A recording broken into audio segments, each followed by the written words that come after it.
Hey guys, I'm from Team Triple Drive here, and welcome to Link Joker Week.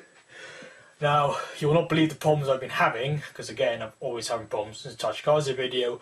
Not as bad as what happened last time, but basically it boils down to I've been copying the videos over to edit them after I had to do a lot of work.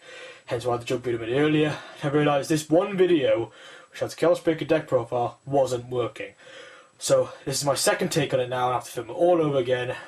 This is going to be great. But yeah, if you don't know what Link Joker is a deck that's designed to lock your opponent's units. Turn them face down, and a Vanguard circle it is on, and the card cannot be used until the end of that player's turn, where his turn faces back to normal. And so Link Joker came out, and it was a bit of a threat. Nebula Lord Dragon came out, heard it was scary. I didn't join until pretty much pre-Glendios. I missed out, and also, most importantly, I missed out the Chaos Breaker time. Apparently this deck was a monster. I don't know, because I wasn't there for it. But I own the deck now. This is also, of all 4 decks I'm running, this will be the first one of the videos, and also the 4th deck I've owned out of the 4 I own. It's the last one I've owned, and the one I understand the least. So I sort of put a mishmash together what made sense at the time. And here's my deck profile. So my starter is going to be the obvious Involution Star-vader Carbon. Now if you don't know what it does, its skill is it's an act. If your rearguard has a locked card, if your opponent has a locked rearguard, it goes into soul, search your greater 1 lower card, call out the rearguard circle. And this is I think this is pretty good, mainly because this allows you to search for like limb break enablers or zincs, or any card that helps you with more locking, or cause out paradigm shift dragons allows you to lock more. I think it's pretty good because of that. That's what I run in the deck. So for my trigger lineup, I run 4 cards. I run first, 4 different triggers. 12 crit, 4 heal. The first one is Star-vader Paradigm Shift Dragon. Second one is Star-vader Apollo Nail Dragon. Oops, sorry. That's a bit too high. Third one is Star-vader Weiss Soldat. Fourth one is Star-vader Pixie Powder. Now, the reason I run 12 crit in the deck is because the way the deck is designed, you're not going to use that many cards to guard, as you're only guarding 1 opponent. Mostly 2 or 1 attacks. And due to Chaos Breaker's skill, which I'll tell you what it is later on, you'll plus draw cards anyway because of that. Hence why I run 12 critical triggers instead of 4 draws. I tried running 4 draws, I kept decking out. 4 heals I run because obviously you need to heal in the deck. And I also run, but the main card you care about is 4 Paradigm Shift Dragons. Now what Star-vader Paradigm Shift Dragon does is, it's an act skill. If your opponent has a locked card, you may return it to the deck, and if your Vanguard Star-vader, which is really important, you turn the deck, shuffle your deck, you choose one of your opponent's back row rear guards, and you lock it. This gets you an extra lock, so if you're using Evolution Star-vader, you can call this guy out to get your second lock if need be, if they call the units in the back row, which at that point they usually won't. But you get that extra lock, get some shut down, and you get plus cards in deck. I think it's pretty good. Plus, a recycle trigger is always a good idea to use. So basically that is my trigger lineup. Of the grade 1s, this is where it gets all higgledy-piggledy. I actually run 5 different grade 1s. And they are as follows. Firstly, I run 2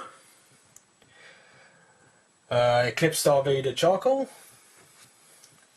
I run 2 Prison Gate Star-vader Palladium. Yeah, Palladium. I run 3 Star-vader Vault Line. I run 3 Turmoil Star-vader Zinc.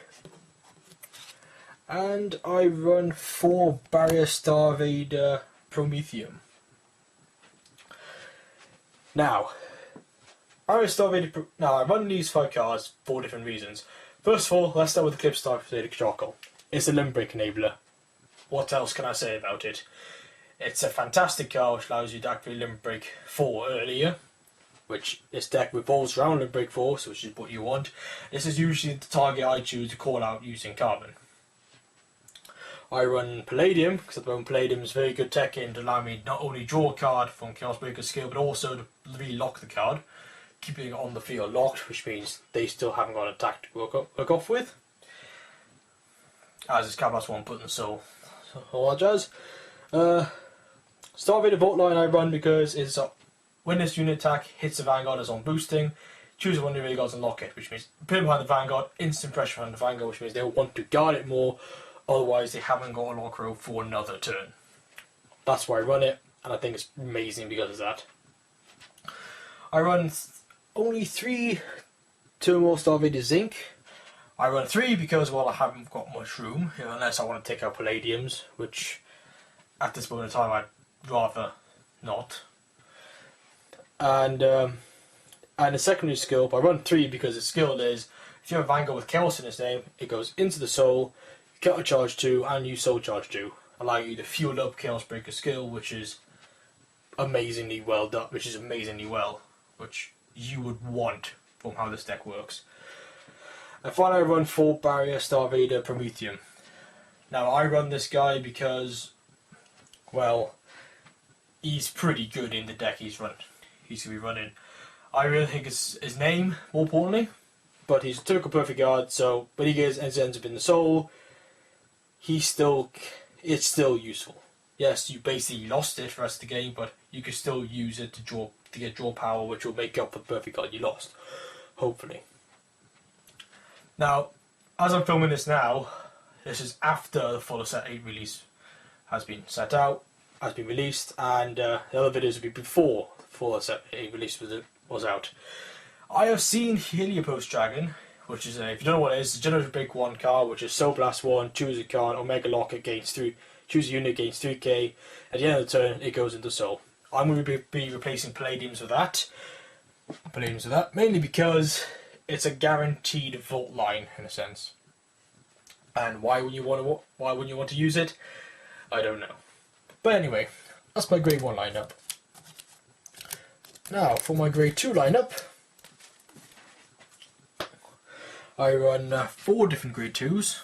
Don't know what I'm really doing, because as I said, I don't know what I'm really doing. And they are 4 Star-vader Cold Death Dragons.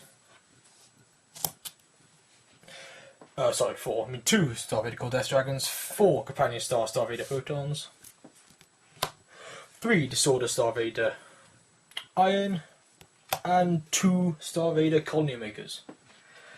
Now, I run 2 Star-vader Cold Death Dragons because it is a tech, and for what it does. Its skill is Counter Blast 1, if this is placed on the rearguard circle. If you have a Link Joker Vanguard, and your opponent has a locked card, you may pay the cost. If you do, your opponent chooses a card from the top of his deck, place it in the rearguard circle face down.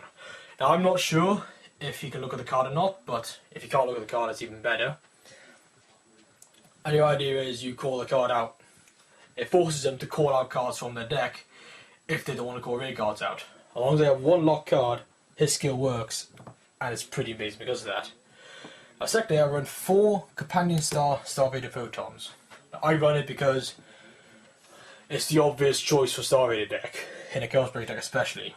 Basically what it does is if you call the rearguard circle, if your Vanguard has Star-vader in its name and your opponent has a locked rearguard, lock another rearguard. It's a free lock, on-call free lock, and it's very good. Now because the way people play against Link Joker, I have not really found a use for it as much, but I run for it anyway because it's very, very strong when you can use it. A free lock, you can't really complain.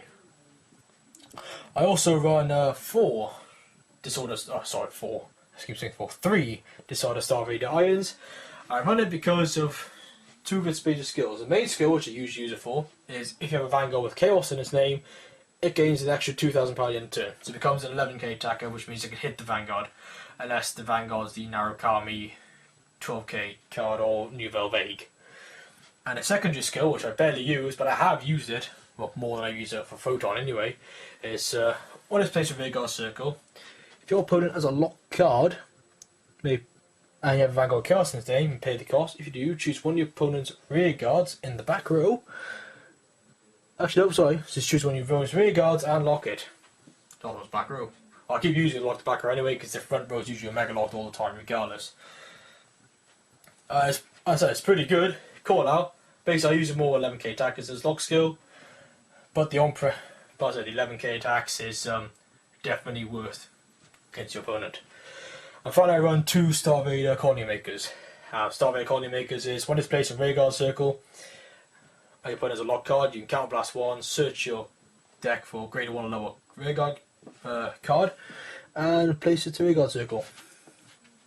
And it has to be a Star-vader in its name to search for. But either way, regardless, I use this card search out to search out other grade 1s in the deck. Although just because I run 2, I barely see it. But anyway, that is my grade 2 lineup. Now the grade 3 lineup is your typical Chaos Breaker grade 3 lineup, which you can probably guess what most of it is already, and that is 4 Star-vader Chaos Breaker Dragon, 3 Star-vader Chaos Bringer, and 1 Star-vader Garnet Star Dragon. Now, I run Chaos Breaker Dragon, that's what the whole deck is based around. It has 2 skills. The secondary skill is what I'll call, well, one is called Lord, which every Limit Break card at grade 3 at the time had. The secondary skill is Counterblast 1 card and choose a card named Star-vader in your hand and discard it. You choose one of your opponent's rear guards and lock it. This is great in this deck now currently because, well, it's early lock, means you can get advantage straight away. Immediately use Carbon to search for the deck for charcoal, which means you'll have the Limit Break in your field, which means you can basically start drawing immediately. So when we're using it, or if you have charcoal hand, you basically search for the bottom line to get the Omega Lock, if you're lucky. And that's pretty good. And you do all that setup for some Limit Break 4 skill, which is when you're at the end of your opponent's turn, when your opponent's rear guard unlocks, you may Soul Blast 1, retire that rear guard and draw a card. This is pretty amazing because of that. As it says, it does both retire and draw. But one doesn't have to work with the other. So you can just Soul Blast 1 to retire it and not draw, which is a bit dumb in this deck. Or you can Soul Blast 1 to draw if you find a way to relock it, which means it will be relocked, but you can still draw a card plus out of it, which is pretty amazing. And this is the reason why I run 12 crit and no draws, because you keep on using this in the draw deck, it's going to deck you out, which is pretty dumb. But still pretty hilarious. I also run 3 Star-vader Chaos Bringer. Your Chaos Bringer is the best backup card for Chaos Breaker Dragon, as the skills pretty much revolve around Chaos Breaker Dragon. So, his secondary skill, which is Counterblast 1 card with Star-vader in its name. When it's placed on rearguard circle, choose your opponent from your back rows and lock it. So basically, on call, choose your opponent's start to unlock it immediately, which gets you the first lock already. And then it's got a Limit Break 4 skill, which I don't particularly like that much, but I can't really complain because I run Limit Break enablers in the deck. What it does is Counterblast 1 at the beginning of your opponent's main phase. If your opponent has 2 or more locked rear guards, you may search your card deck for Chaos Breaker Dragon and Superior Ride. This means it will definitely 100% get you out Chaos Breaker Dragon to start. And well, obviously, if you're using that early in the game, you're most likely going to have a Limit Break enablers, so you can basically start drawing cards immediately and retiring your opponent's field at that point. Now, I also run 1 Star-vader Garnet Star Dragon, mainly as a tech, so I don't die as quickly. But it's got a secondary skill, which is when it attacks the Vanguard, it gains 2k. And its main skill, which is when it's during the turn it's unit legions, well, when your Vanguard legions, choose your opponent's front row and back row and lock them. I use this, I say, as a tech, so I can keep myself alive, so I don't actually deck out. And well, that's what I use it for. Nothing much. I have used it several times, but at that point I'm nearly dead anyway. But regardless, that is my grade 3 lineup. Now, for my strides, I run 11 attacking strides and I run 5 defensive strides. So first set of attacking strides is 4 Death Star Vader Chaos Universe. I run 3 Genesis Dragon Amnesty Messiah, 4 Nebula Dragon Big Crunch Dragon, 2 Dark Element Dismal, and 3 Metal Element Scryu. Now, I'll go through the attacking ones first. So, Death Star Vader Chaos Universe is the strike card for Chaos. And its skill is, it's once per turn, Counterblast 1, and turn the copy of itself face up. And what it does is, if you have a Vanguard Chaos in his name, you choose one of your opponent's rearguard circles. Your opponent must choose a card from hand and call it in the lock position. This gets you a plus lock and minus to the hand, which is terrifying for the opponent. And then, if the number of cards you choose on face up is 2 or more, you also get to lock another card. So basically, if you G-guard, basically this is very good first stride, as it gets the top deck lock as the first stride. As the first lock is, hand lock is not dependent on how many cards you first use on face up, but the second lock is. And if it's the second time using it, or use G-guarding beforehand, that's your opponent's front row dead. They can't attack with the front row, which means you have more cards to use to guard and survive with. Secondly, I run Genesis Dragon Amnesty Messiah, which, as you know, is a staple in all Link Joker decks, not just Messiahs. What it does is, when it attacks, you may Cat Blast 1 and unlock as many units as you like. If you do, it gains 3,000 per unit unlocked. If you lock 3 more, it gains crit. I use this for Link Joker mirror matches because, well, as you know, a Link Joker mirror match is quite a terrifying thing to fight against. Basically, use this, unlock your entire field once they've locked everything, and attack it with Amnesty Messiah. That's his entire purpose of existence. It's also one of the reasons why it's so expensive. Although there's a reprint coming out, which is, thank the Lord, there's a reprint coming out. So the third set of second strides is Nebula Dragon, Big Crunch Dragon. Now he is a staple in almost every Link Joker deck. I think the only one is probably Deleters.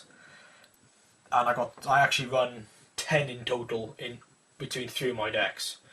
I'm thinking another 4, but then again they're really expensive now due to the fact that the price increase, your new set coming out. What it does is, once per turn, you Cat Blast 1, turn a copy of itself face up, choose one of your opponent's rear guards, and all rear guards in that column are locked and Omega locked. So it means that column is locked, that column can't do anything, and that column stays locked until the end of your opponent's next end phase. So they can't actually unlock them at all. This is pretty good because it shuts down an entire column, which means that you have to use less resources to lock the other side, which gets them pretty annoyed. Which means you're not striding as much, which is, yeah, okay, they can defend that easier, but then again, they can defend that easier, but you're not wasting resources, which is pretty good. Now for my G-Guardians, I run 5. I run first 2 Dark Element Dismal. Now what Dark Element Dismal does is, when it's placed in Guardian Circle, you may choose one of your rear guards, and that card gains the ability Resist, and it cannot be hit for the end of the turn. And what the Resist does is it makes that card immune to stage conditions such as locking, retiring, stunning, and all that stuff. Also, the card itself has Resist, so it can actually stop guard breaking, although it is only 15k, which is a downside to it, which means you have to use a lot of these against Daikaiser. But then again, if you're playing against Daikaiser, they can't really do much anyway because you're locking their front row and their Commander Laura won't work. But their guard break can. Finally, I run 3 Metal Element Screws. Now what it does is, when it's placed in Guardian Circle, you may choose a card from hand, discard it, gets extra 10,000 power. This is good because, one, the Chaos Breaker can have a massive hand, and secondly, it allows you to basically discard a card to guard, which doesn't matter that much because your opponent only has one card to attack with anyway, usually. This allows you to discard cards you don't need to easily sort your hand out for the next turn. Although, you're still minusing a card from hand, plus another 5k heal. So, it's a bit of a mismatch. But I run 3 because I can afford it in this deck. Anyway, that is my Chaos Breaker deck. Now, the way I play Chaos Breaker deck, it's the most, well, my personal opinion Chaos Breaker is it's one of the most boring decks I've ever played. Oh, don't get me wrong, the deck is very, very good. But it has a slight problem, which is it can get quite boring, and I can't really complain against, I can't really argue for it otherwise. And the idea is you keep the front row locked and you keep chaining it, like the Sinbuster chain or the Deleter chain. You keep shutting down the front row columns, you keep doing that until you eventually win. I said to my friend once who was playing against, he got really annoyed with it. I said, you don't win with Chaos Breaker. You wait for your opponent to lose. And everyone I said that to all agree it's a deck you have to sit there and wait to lose. You never ever win with the Chaos Breaker deck. But anyway, I am playing it in card format and I actually own the deck in hand. It's more fun because you mess around with it, but it still has the problem of you're waiting. You're waiting for your opponent to lose. Hence one of the reasons why I barely play it. But don't get me wrong, I do enjoy the Chaos Universe deck. Chaos Universe Chaos Breaker deck, and I really do enjoy it. But anyway, tell us what you like about it. Tell us what you don't like about it.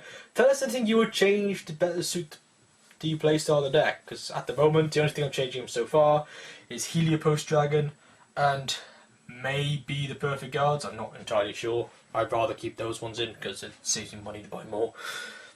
So, yeah. And this is Andrew0572. And I'll see you next time. Signing out. Have a nice one.